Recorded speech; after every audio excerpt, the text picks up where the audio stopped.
¿Cómo lo ves tú, Roberto? Yo es que el tema de la soberanía y de Marruecos, yo creo que España lleva muchos años actuando, los gobiernos me refiero, en contra de sus propios intereses. O sea, lo normal, lo lógico, teniendo en cuenta las actitudes de Marruecos, de esas zonas grises, ¿no? Que no llega a ser algo bélico, no llega a ser una guerra nunca, ¿no? Abierta, pero Marruecos siempre está presionando y siempre está avanzando, siempre está consiguiendo más peticiones. Lo hemos visto con las aguas territoriales en Canarias, que ya prácticamente son suyas. Lo hemos visto con el tema de inversión, de que incluso España está subvencionando el olivar marroquí, que ha salido hace poco el escándalo. O sea, está dando mucho dinero, mucha inversión España en Marruecos, pero por las presiones de Marruecos. Cuando pasó el cambio ese de posición que tuvo España, que es tirar a la basura toda la historia de las relaciones internacionales de España, de reconocer la autonomía del Sáhara dentro de Marruecos, que es que Marruecos puede hacer lo que le dé la gana, eso es fruto de presiones. Cuando quieren, abren los caminos por donde salen los inmigrantes y llegan de repente 10.000 personas a la valla. Están cogiendo a su propia población y la mandan como si es a morir, les da igual. Y si es a morir al mar, les da igual. Porque al rey de Marruecos no le importa el marroquí de a pie, le importa su fortuna. Estamos hablando de un rey que se pasa más tiempo en París que en su país. O sea, es ridículo, es una situación ridícula. Que un país subdesarrollado como Marruecos tenga de rodillas a España, que es un país europeo. O sea, es que no tiene ningún sentido. Y el PSOE, no sé si por intereses de determinados políticos que luego se descubre que tienen casas allí, negocios, de todo, no sé muy bien por qué, pero hay exministros de gobiernos socialistas que están trabajando para plataformas o para grupos que están al servicio de Marruecos. Y estamos permitiendo que eso pase aquí. Y que en el territorio nacional tengamos a gente que ya no es solo propagandistas, sino gente trabajando literalmente en defensa de intereses extranjeros. Y esas zonas grises siguen y siguen. Y ahora Ceuta y Melilla, luego pedirán Canarias, luego pedirán el sur de Andalucía, y luego irán cada vez ahogándonos más, y España tiene que reaccionar como país. Es que Marruecos, cuando pasó lo de Brahim Gali, que yo no entiendo el escándalo, es decir, somos un país soberano, si queremos ayudar a una persona enferma, pues es cosa nuestra. Te puede gustar o no, puedes estar de acuerdo o no siendo español, pero creo que todo español entenderá que es una decisión que tendrá que tomar el gobierno del país, no Marruecos. De repente, oleada en la valla, retirada de embajadores, que es que llegaron prácticamente, estaban a punto de romper. O sea, retiraron a la embajadora de su puesto. Y España nunca, o sea, no da esos pasos jamás, no presiona, no confronta. Entonces la zona gris cada vez avanza más y al final nos van a terminar pisoteando. Sí, Y, ya sabes, como digo yo, estamos en derrota preventiva, ¿no? sí. Por si acaso. Bien, pues mirad, llegados a este punto, voy a dar paso al otro invitado sorpresa, que os había dicho que nos lleva el pobre ya viendo desde hace más de 20 minutos y que os va a encantar. Además, vosotros también le conocéis. Es un gran amigo ya del canal, ya ha estado en el canal, con lo cual no hace falta que le presente. Todos nuestros espectadores le conocen de sobra, no hace falta que le haga una extensísima presentación, pero que nos va a decir también cosas muy interesantes y precisamente para hablar del tema de Marruecos, de quién está detrás de estos movimientos migratorios, quién lo está manipulando, qué intereses hay. Y nadie mejor para contárnoslo, lo mismo que vosotros, que nuestro querido Guillermo Rocafort. Guillermo, muy buenas noches. Bienvenido una vez Muy, más al canal del Coronel. Mira, pues aquí tenemos a dos grandes, como son Rubén, como son Roberto, que nos están dando una lección magistral sobre este tema. Y tú nos has estado oyendo ya durante más de 20 minutos.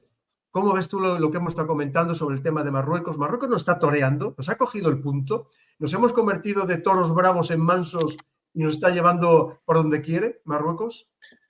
Bueno, muy muy bien, buenas mi noches. coronel.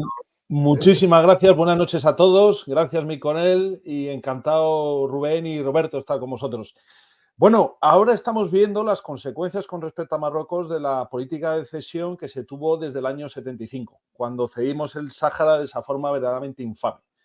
Cuando teníamos el Sáhara teníamos nuestro patio trasero cubierto. Con un Estado independiente saharaui jamás viviríamos esto.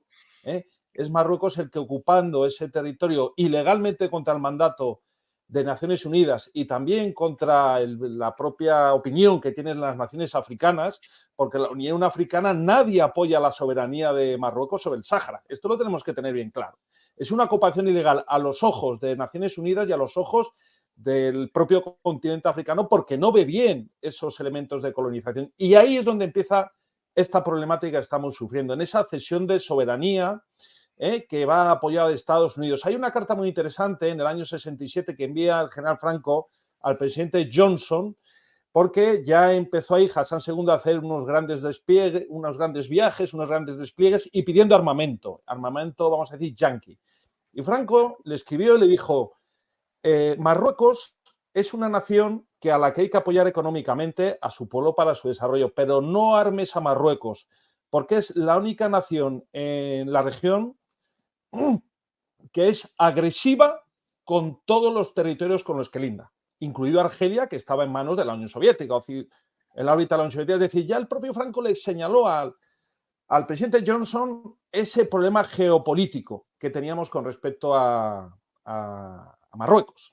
A raíz del año 75 cambia el régimen, viene la democracia, es un cambio esperado, un cambio necesario, libertades políticas, derechos individuales, pero ahí ya viene el gran problema, que es que eso cae en manos de un potencial enemigo, una nación agresiva que desestabiliza todo el contexto, vamos a decir, de la entrada al Mediterráneo. A partir de ahí nos encontramos efectivamente, sobre todo, bueno, los cayucos, el 2006, que ya intentaron en el año 2006 inventar los cuarteles. Ojo, entonces había todavía quedado un cierto ejército independiente, lo sé yo porque soy muy amigo del teniente general que mandaba entonces mandaba esa zona, y él se negó. Digo, ¿cómo que meterlos en los cuarteles militares? Mételos en tu casa, en las comisarías, yo qué sé, en los conventos abandonados. Anda que no hay sitios. Pues nada, es la obsesión que siempre ha habido para hacer uso de instituciones, como es la del ejército, esos cuarteles, para meterlos ahí, sabiendo perfectamente que una vez que ya entran, pues no salen. Efectivamente, entonces ya respondiendo a tu pregunta, mi coronel, efectivamente el pecado original viene en el año 75. No hemos sido capaces, igual que por ejemplo Portugal ha arreglado otros problemas de índole, no sé si colonial, no sé, como Timor Oriental, y siempre ha abogado por el reconocimiento de esos territorios que fueron abandonados en su momento. España lo tenía muy fácil, tenía que haber metido cascos azules africanos y jamás hubiéramos tenido este problema. Pero es que en África está la solución. Antes nos decía Rubén una cosa muy interesante, que cuando algún cayuco se despista, se desvía y va a Gibraltar, anda, resulta que allí no les tratan de la misma manera, y resulta que allí no quieren ir. Recordemos, además tú eres un gran defensor de este tema, esa colonia que tiene el Reino Unido, que es territorio español, hay que decirlo. Pero al margen de eso, ¿por qué nosotros no hacemos lo mismo? ¿Por qué a nosotros nos torean y a otros países no les torean, Guillermo? Nos ha cogido el punto Marruecos. ¿Tiene cogidos a nuestros gobernantes cuando aquí sabemos que hay periódicos digitales que están pagados por Marruecos? Sabemos que hay lobbies de españoles que trabajan en beneficio de Marruecos y en contra de los intereses de España. ¿Por qué esto se está permitiendo, Guillermo? ¿Qué presión puede estar ejerciendo Marruecos sobre nuestros políticos para haberle entregado el país de la manera que lo han hecho? Bueno, primeramente, detrás de Marruecos no está sola. Estados Unidos está detrás de Marruecos. Eso es evidente. Estados Unidos ha elegido ya su socio estratégico preferente, es Marruecos, porque España ni siquiera pone en valor las bases que tenemos de Rota y otras. No las ponemos en valor. Realmente hemos renunciado. Las fases de las negociaciones de los acuerdos bilaterales con los Estados Unidos eran muy duras, esas negociaciones.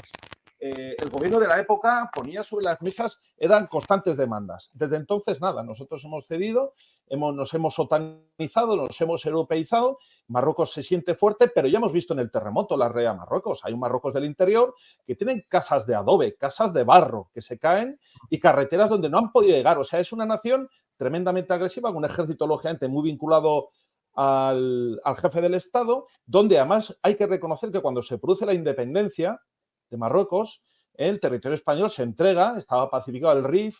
A los pocos años, Hassan II bombardea el Rif y echa napalm a su propia población. O sea, ¿desde cuándo hemos visto un jefe del Estado que se bombardea a su propia población? Ese es el jefe del Estado marroquí. El rey Alagüita bombardeó con napalm, porque los rifeños, cuando se incorporaron a Marruecos, un Marruecos independiente, se dieron cuenta de lo que habían perdido.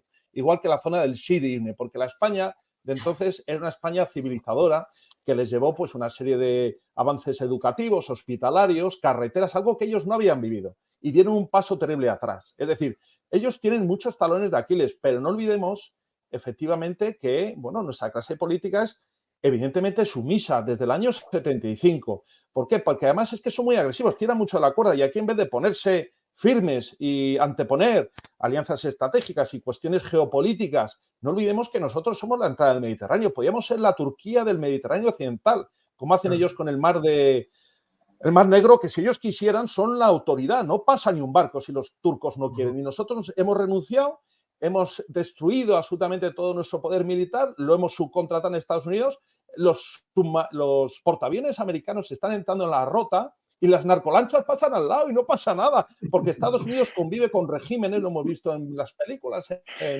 en el Vietnam, con el tráfico de drogas hacia sus aviones de transporte. Lo hemos visto, por ejemplo, con los ingleses en Chile, las guerras de las cañoneras, ¿no? La guerra del opio. Es decir, a ellos les da absolutamente igual. Hemos elegido un aliado geopolítico que además nos pone el dedo en el ojo cuando entran los bancos rusos en Ceuta o cuando entran, por ejemplo, en Canarias, que por cierto, Canarias... Ahora ya está prohibido, ya están prohibido que atraquen en Ceuta. Pero fíjate, tú estos días ponías unos tweets, llevas unos cuantos días poniendo unos tweets diciendo que incluso todo este movimiento migratorio masivo, especialmente sobre las Islas Canarias, que tiene más repercusión en las noticias internacionales de otros países que en las propias noticias españolas, ¿no? En los propios telediarios españoles. Tú estás poniéndolo constantemente.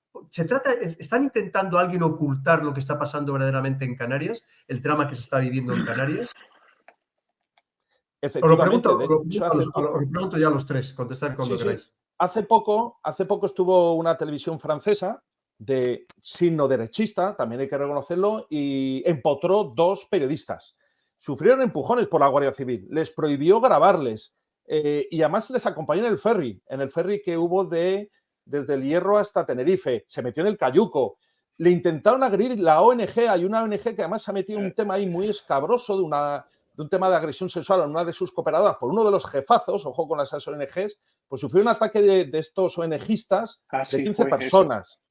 Yo estuve en conversaciones con ellos mientras estuvieron en Canarias porque los conozco a los dos periodistas. De hecho, me dijeron que hacia dónde podían ir, hacia dónde. Les dije, mira, ir al Hierro, que en el Hierro lo vais a ver todo. Y efectivamente, tuvieron problemas cada vez que se acercaban. Porque obviamente son francófonos, ¿no? Y se entendían, podían hablar y podían entrevistar a uno de esos inmigrantes ilegales, pero por activa y por pasiva los voluntarios de estas organizaciones humanitarias pues trataban por todos los medios, ¿no? De impedir esa entrevista, de impedir que tuviese lugar esas preguntas, preguntarle de dónde, las preguntas básicas, ¿no? Poco más que de dónde venían, que cuánto se habían gastado, cuántos días habían invertido, pero ya te digo, las ONGs eran muy agresivas con ellos hasta el punto de que yo tengo una copia de la denuncia que presentaron en Tenerife. En Tenerife tuvieron que presentar una denuncia porque cuando se bajaron del ferry que los transporta desde el Hierro hacia Tenerife, pues la actitud de estos voluntarios de la organización humanitaria fue mucho más agresiva hasta el punto de que les bloqueó el paso con una moto, ¿no? Y tuvieron evidentemente que denunciar los hechos porque casi le atropella. Y querían eso, evitar a toda costa de que unos franceses que obviamente se podían relacionar con total fluidez con esa inmigración procedente de Senegal, pues tuvieran un testimonio que igual, vamos a dejarlo ahí, no le convenía a esas organizaciones humanitarias. Eso es lo que le iba a preguntar a Roberto. ¿Qué ocultaban o qué pretendían ocultar? Porque lo normal es que haya una transparencia total, ¿no? Y además parece, hombre, que encima una ONG que debía ser lo más transparente del mundo, ¿verdad? Antes de decir lo que ocultan, me gustaría hacer una pregunta y una reflexión. ¿Y qué pasaría si fuera al revés? ¿Y si en vez de unos miembros de una ONG presionan o atacan a 2 periodistas, llega a ser al revés y son gente como lo que ha pasado en Lampedusa, que son vecinos, que ni son ultraderechistas ni son nada, y deciden que no es ni tomarse la cosa por la fuerza, porque ni eso, ponerle un dedo encima a un tío de la ONG? Salen todos los periódicos, criminal, juicio, obligan a ir a la policía, sería, vamos, escandaloso. Y aquí en España saldrían los de Sumar en el Parlamento diciendo que, bueno, que son todos una pandilla de criminales. Pero si son 2 periodistas franceses no pasa nada. ¿Dónde está la libertad de expresión? ¿Dónde está la libertad del periodista por informar? ¿Por qué España no protege a esos 2 periodistas?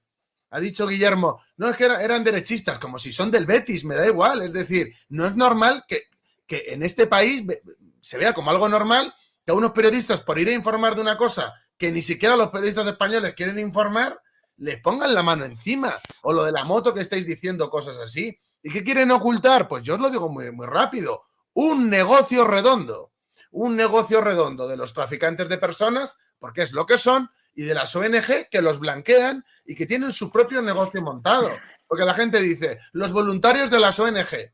La gente de las ONG, habrá voluntarios en alguna, de otro tipo, supongo, pero la gente que trabaja en las ONG tiene sueldo, están contratados, lo que no hay es lucro, se supone como organización, pero la gente que está trabajando ahí, que están 24/7 en el mar o haciendo lo que sea, una de dos, o son millonarios porque no tienen que trabajar, o están cobrando por estar ahí. Y ha habido muchos casos ya que se ve que son gente asalariada. Y la gente dirá, ¿y cómo lo sabes? Porque hay gente denunciándoles. Hay gente que ha trabajado para ellos y como ellos hacen irregularidades porque las ONG pueden hacer lo que quieran o eso creen, denuncian porque no se están cumpliendo las garantías laborales que hay en España. Entonces esos juicios, esas denuncias demuestran que hay gente allí que sí, que está voluntario, lo que yo te diga de voluntario. Son un negocio redondo. El negocio de las mafias y el negocio de las ONGs, que para mí también son una mafia. Y eso es lo que se oculta. Si tú le preguntas al inmigrante, le dices, cuéntame, ¿de dónde has venido? ¿Cómo has venido? ¿A quién le has pagado? ¿Quién te ha recogido? ¿Por qué vienes en un barco de una ONG? ¿Dónde han hecho el intercambio? Y él, con naturalidad, responde lo que hay. Si eso saliera en los telediarios, habría movilizaciones en España.